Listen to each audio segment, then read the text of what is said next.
Hello everybody. Sorry for going last, I hope I'll keep it light. So the Open Data Institute, just for people who don't know us, this is kind of our mission. We connect, equip and inspire people around the world to innovate with data. Mic a bit closer. Yes, I have a quiet voice as well. We connect and equip and inspire people around the world to innovate with data. You know, we do social innovation, we do commercial innovation, we do all those different types. That's kind of our mission, how we deliver on our goal. Our goal is very much working with governments and businesses. As part of the open community, we see that as an essential part of the open mission and the open community to work with businesses and show them the value of that open culture. And working around the world, we have our nodes in, I think it's 19 countries and 5 continents at the moment. It's a peer network of people often challenging us, working with us, or helping us deliver stuff.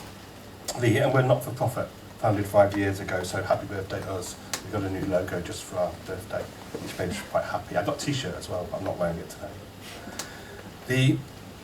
A lot of people as well, the Open Data Institute, they think of us as just open data. We work across what we call the data spectrum.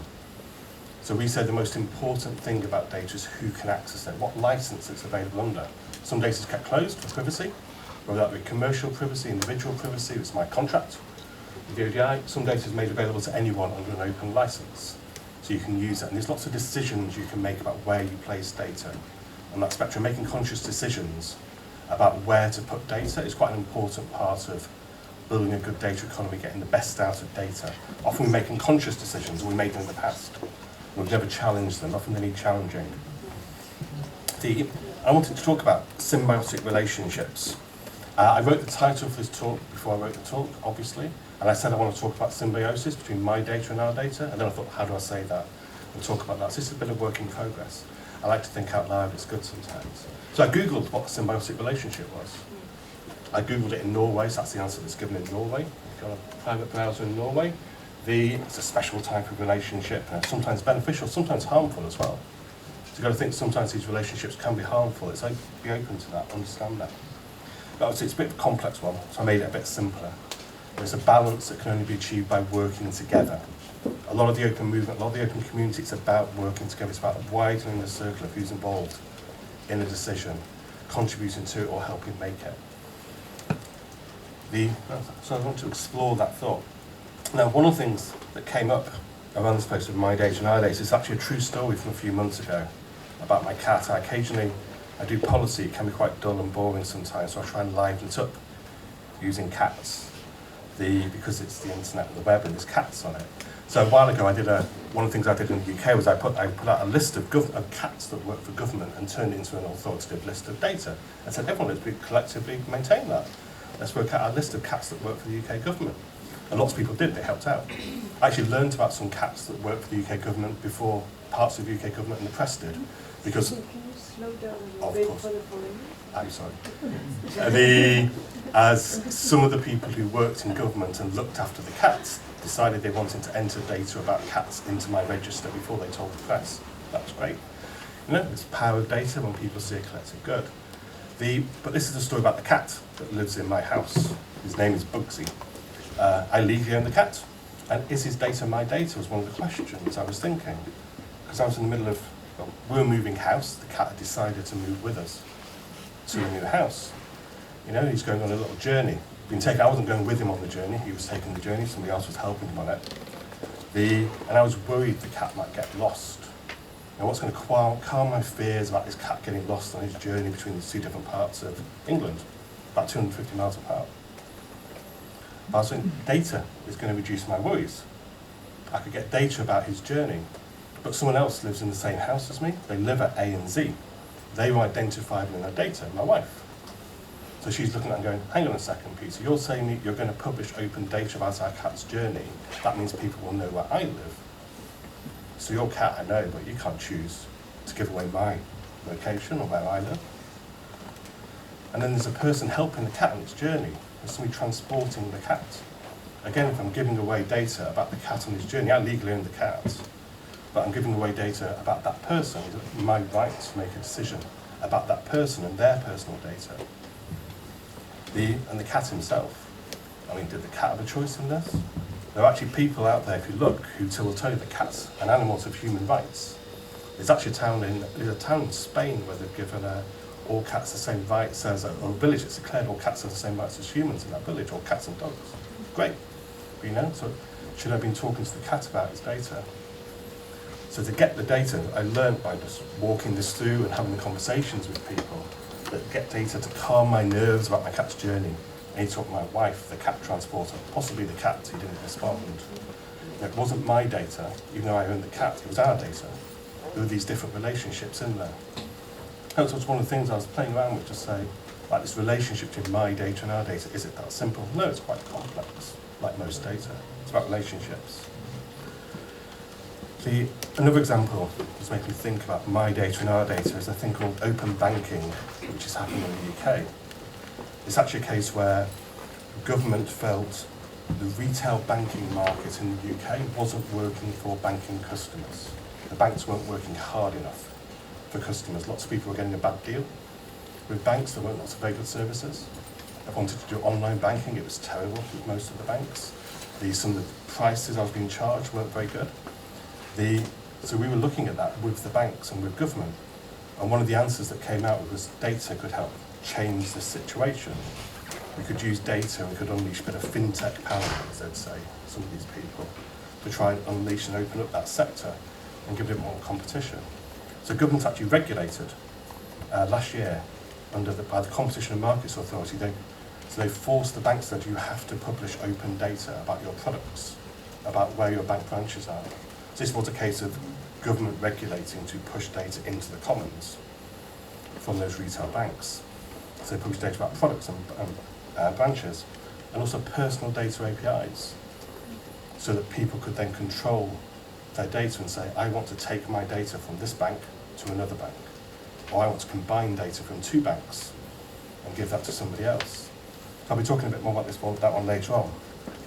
But one of the things we certainly saw in it, I also drew up lots more about pictures, by the way, was that we needed the reference data, we needed the open reference data to help people make sense and use the personal data. We needed both of them to deliver most of the use cases. We couldn't just do it with my data and the personal data. We couldn't just do it with the open data. We needed to combine both of those sets to actually meet the objectives of what we wanted to do and make a better retail banking sector. Another example is transport. This is an excerpt from a report which has some pretty graphics in it because we didn't do it. About the UK transport sector. So lots of people talk about intelligent mobility or mobility as a service, lots of acronyms and buzzwords, basically making it easier for me or my cat to get from A to Z. Regardless of the mode of transport, I can get a single ticket. It might be a QR code on my smartphone, like I saw in Tallinn, actually just yesterday.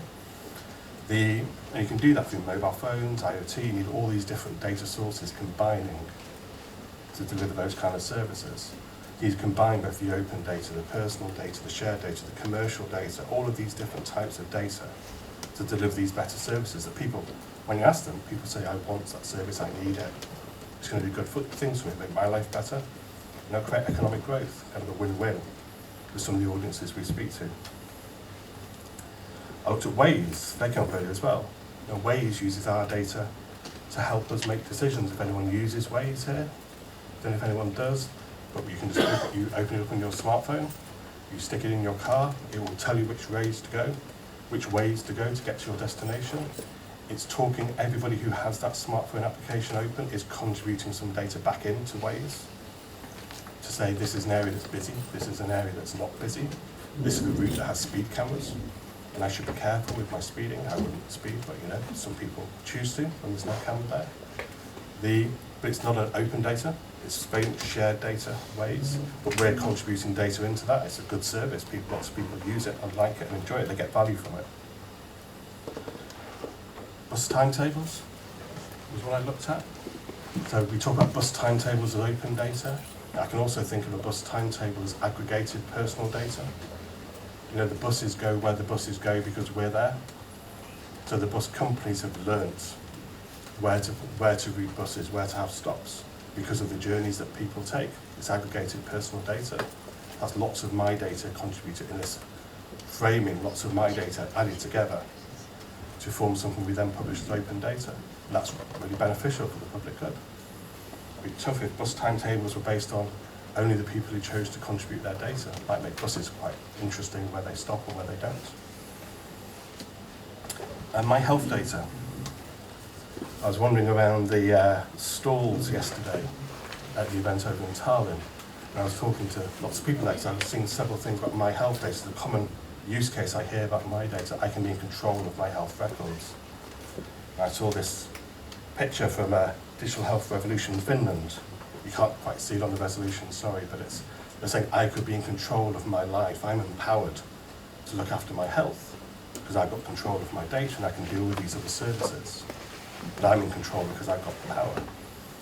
I tweeted out, I was a bit surprised doctors weren't really on the picture, because I thought medical professionals would be better at looking after my health than me. Personally, I'm not a medical professional. Strangely enough, I'm not a data professional either. I'm just somebody trying to work it out, as we all are at the moment. And I spoke to somebody else on a stall near this one, who was selling a service that would say, he said to me, I will be able to control exactly who can see my health record and when. I said, what if I'm run over on the street? He goes, well, you could choose to give the doctors access to your health record. Well, that's not quite good. I want the doctors to be able to get it there and then I've been run over. I don't know. I can't pick up my smartphone. My fingers might not work. They need to be slightly grim. But then you can look a bit deeper as well. And my health data includes my wife's data. So lots of the treatments I've had over the last few years would mention my wife. Or you can infer things about my wife because of the treatments that I had in our relationship. My health data includes my doctor's data. My doctors are treating me. There was a case in America last year where somebody was trying to use data protection legislation, which exists in the US, to stop their doctor from seeing their health records as part of a medical malpractice suit. Surely doctors have a right to access the data to be able to defend themselves. My health data is useful to my community. It's a famous map from London back in the 19th century, a guy called John Snow. There was a cholera outbreak in London that was killing lots of people. And some medical professionals back then in the 19th century said it was miasma in the air, it was some strange force. And John Snow collected lots of data from people about victims of cholera. And he traced it all back to a water pump, which actually had an infection in the water supply. But he had to get all of that data to find out where the problem was, and that helped hundreds if not thousands of people, and saved them from cholera. We use that by combining the data. And my health data is useful to my community. My community's health data helps keep me healthy. It's benefiting me, it's keeping me safer. All the years of medical research. This is just an excerpt from Wikipedia, I snapped this morning. I added a little one at the bottom just because occasionally Wikipedia is great, you can add things to it and create what could happen in the future. In 2018, the first personal health data algorithm was released as open source for anyone to use. Wouldn't that be nice? But to release that and get that out there so lots more people could learn and benefit from the innovations we're doing with data. I didn't save it to Wikipedia before anyone from the community tells me off. I have been banned from Wikipedia before. I don't want it to happen again. Healthy societies, they need both my data and our data. So we need to combine these things. That's how we build healthy societies. Same as with transport, same as with banking, the same as with my cat. And that's where I go back towards this data spectrum. One of the things some people miss on it is the bits at the top, where we say that it doesn't really matter what kind of data it is. It can exist anywhere in that spectrum. It could be small, medium, or big data, whatever those terms actually mean. It could be personal, commercial, or government data. Some personal data is open. There are some legal issues around GDPR, which we're looking at as well. But, commercial data can be open, it can be closed. Government data can be open or closed, it depends on the effect you want, on what problem you're trying to solve and where you find the benefits. So we kind of talk about, so we get into the analogies. I missed that slide here really, because often we hear people saying, I think part of the problem we've ended up where we are with these things is this terrible meme that data is oil, which really gets me quite grumpy, because it's a very different asset, not just because of the economic qualities, but it's the emotions and the thoughts that oil creates in people. Is it's something, it's my precious, I must hold on to it.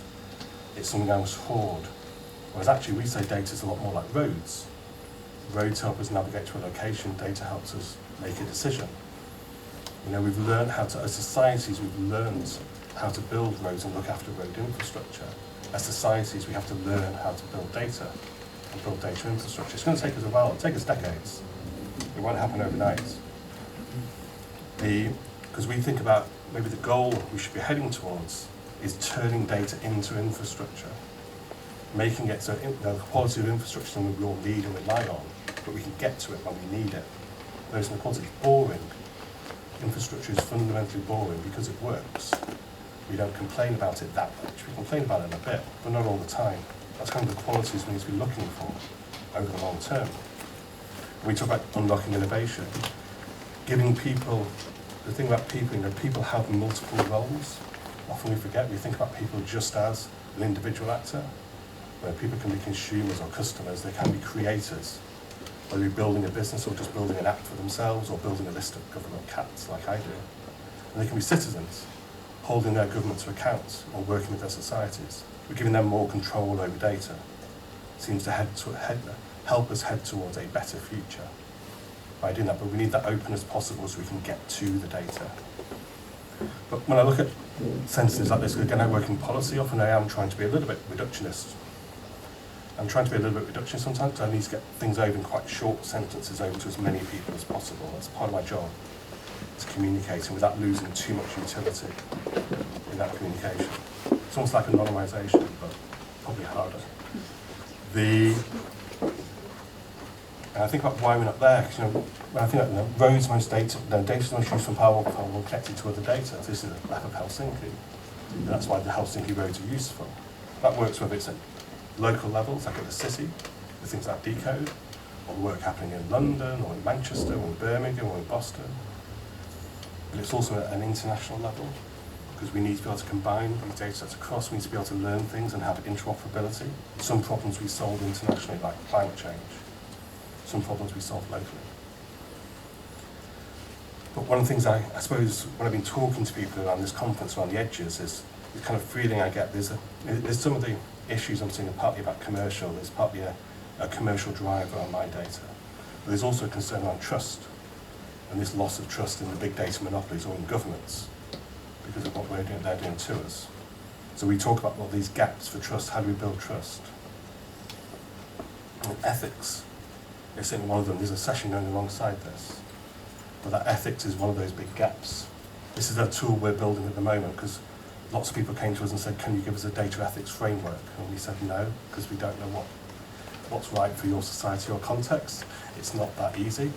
So what we've tried to do is actually build an ethics canvas to help people debate the issues and understand them, so they can make decisions that are right for their context. It's not up to us, especially not us based in London, in a well-developed country, to say here's the right ethical framework. But we need to work out those ethics. We need to work it out with people, which comes down a lot to engagement. And again, that other part of the open culture, which isn't just about open data. Open culture is about talking with people and listening to people and working with them, whether it be co-production, co-creation, or just listening and getting out there, sharing what's going on, so people can feedback. That engagement is a really important part of it to help build that trust. And then the third part, which is probably the hardest, lots of us are still working out how to do this and where the value is going, is equity. How do we share the value that's coming out so everywhere can grow and be better, and everyone can feel they're getting value back from all of these new fancy and wonderful inventions that are happening with data. So it's not getting in the same place, but ethics, engagement, equity are really important things. I've been wondering if they would have tackled some of the things I see around MyData, make people focus on just MyData, not all the data.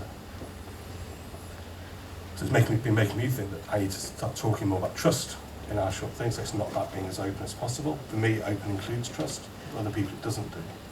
Open just means publishing for some people. These people want data that's open and trusted as possible to create that better future. So it's that thing about our data, MyData, that MyData thing of control and giving people power and control is part of it. Or what power they can get with control over data. There's a lot more societal issues around power. But also our data, making sure people know we need to work together. We need to let other people use data about us. That's how we build the world. That's how the world works. So we need to allow that to happen and continue to happen. But it can only happen by if we work together with that kind of symbiotic relationship. And that's where I got to in my thinking. I hope that was interesting. Thank you.